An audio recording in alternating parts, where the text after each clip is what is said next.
Naka-alerto na mga tauhan ng PNP Aviation Security, Kawayan Airport Police Station sa unti-unting pagdagsa ng mga biyahero ngayong papalapit ng undas.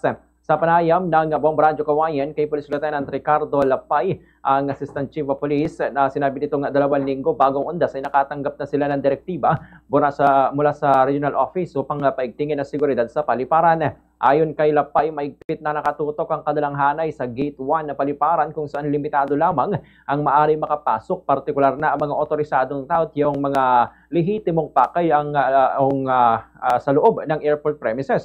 Katuwang din nila ang Special Operations Unit o SOU sa pagbabantay sa paliparan dahil sa mayroon itong mga trained canine dogs na ginagamit upang mapabilis ang inspeksyon at matiyak na walang anumang pampasabog o kontrabando na makakalusot sa lugar. Dagdag pa nila pa, nitong buwan lamang ng Oktubre, 3 pasahero na ang nakumpiskahan nila ng bala ng baril. Ayon sa mga pasaherong ito, dala umano nila ang bala bilang anting-anting, ngunit patuloy pa rin ipinatutupad ng pulisya ang kaukulang protocol sa ganitong mga insidente. Mo dito, isa rin sa mga pangunahing concern ng ahensya ang pagpapatupad ng no bomb joke policy at binalaan ng pulisyang publiko na ang sino mang magbibiro o magbabanggit ng anumang may kaugnayan sa bomba sa loob ng paliparan ay agad na aarestuhin at pananagutin sa batas.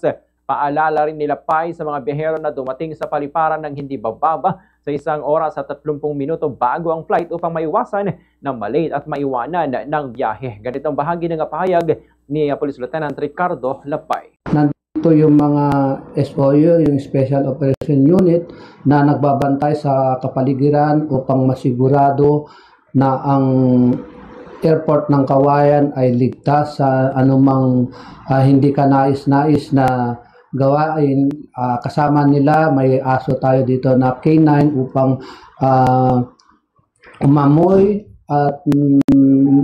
sa mga hindi kainanalang sasakyan, lalo na yung bomb threat.